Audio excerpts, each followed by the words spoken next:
Aujourd'hui, nous avons un texte sur les appels d'offres qui est un texte qui tue les entreprises. Pourquoi?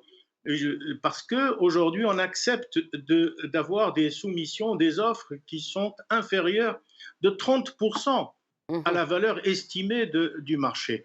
Comment voulez-vous qu'un entrepreneur puisse gagner quelque chose s'il fait un rabais de 30% pour pouvoir passer? Et sachant les estimations, chose qui n'était pas connue à l'époque, et pour un souci de transparence, on a voulu faire connaître ça, et ça aboutit à une terrible guerre entre les soumissionnaires qui baissaient les prix et qui savaient qu'en dessous de 30%, ils ne passeraient pas. Ce qui fait que de grandes entreprises, je vous donne l'exemple de grandes entreprises autour de Rabat, etc., qui ont déposé le bilan après 40 ans d'activité Mh. professionnelle sérieuse.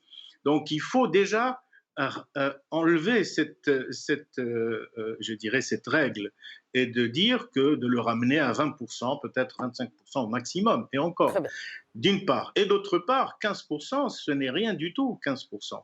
Il faut véritablement aller vers plus pour que nos entreprises, comme j'ai dit tout à l'heure, qui se sont structurées, qui ont investi, puissent bénéficier et puissent rentrer même au niveau des partenariats publics-privés, il faut essayer de baisser les volumes, en tout cas les valeurs des PPP, pour que l'entreprise marocaine puisse soumissionner. Très bien. Sinon, nous allons voir arriver des grands groupes internationaux et qui vont proposer le financement. Vous savez ce que c'est qu'un partenariat Public public-privé, privé. Mmh. et vous ne pouvez pas faire autrement Est-ce que... que je voudrais oui. juste qu'on termine peut-être sur cette question du blocage des importations, ce que vous avez proposé aussi, de bloquer les importations de matériaux de Je, construction.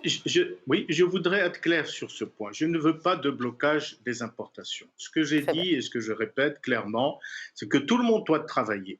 Il y a au Maroc une ouverture, il y a des gens qui ont des gros moyens, qui construisent des palais, qui construisent des maisons et qui ont besoin ou qui veulent dépenser leur argent en achetant des produits de très haute gamme, que ce soit dans les marbres, dans les carreaux et dans d'autres produits.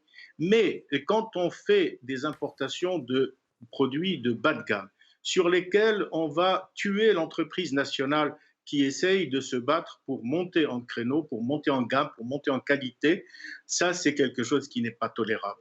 Donc moi ce que j'ai dit, on peut placer, geler les importations avec des contingentements pour permettre aux gens Très bien. qui ont besoin d'importer ce qu'ils ont besoin pour travailler, ne pas les tuer eux aussi, la possibilité de le faire.